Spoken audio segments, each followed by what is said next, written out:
Hey, it's Lauren. This is an excerpt from my full-length conversation with Catherine Marty. To listen to the entire episode, head to the show notes and follow the link. Enjoy!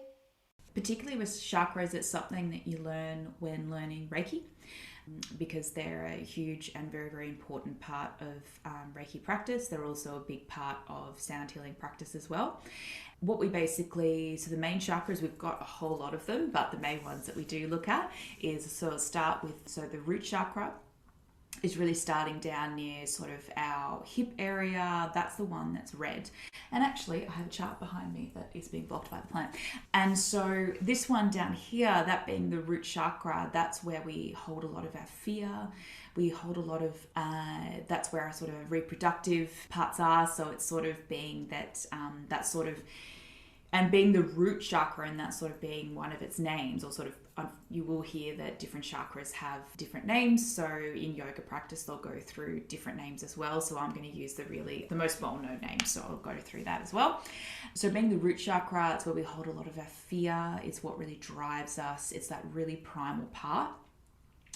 And then we sort of go up just a little bit, and that's up to what we call the base chakra. So that's sitting just above the root chakra.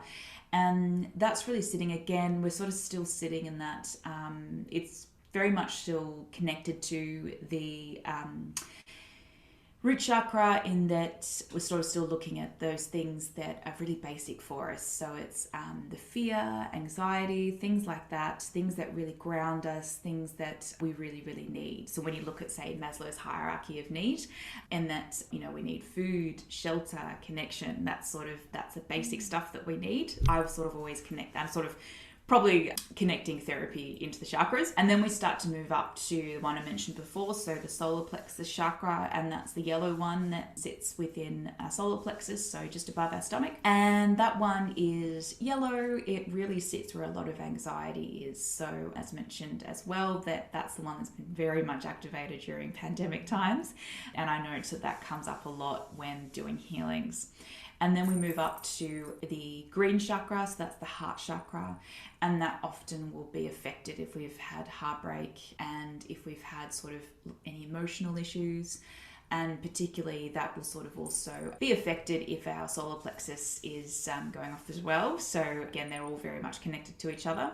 Then we go up to, this is the throat chakra, so this one is blue. And this will be around being able to speak out, be who we are, being able to liberate our voice. It'll also be, so this is a really important one here, if you're sort of ever feeling stuck in what you need to say, then it's really thinking about your throat chakra. And then moving up to, of course, your third eye, which is just here. So that's a lovely indigo color. And that's really thinking about spirituality and connection within ourselves and with people around us. And then, of course, your crown chakra, which sits right up the top here. And often that gets quite tingly if you're doing some pretty intense meditation. And so that Like one today. is your connection to source. Yep. Most likely your crown chakra was activated very much so. So that particular one, that's your connection to source. Is the crown chakra for you a purple, or is it like a combination of all the colors? Crown chakra for me is probably more sitting in the white area. So, but up there it sits, I'm just literally referring to my chart, that sort of sits as a bit of a purple shade.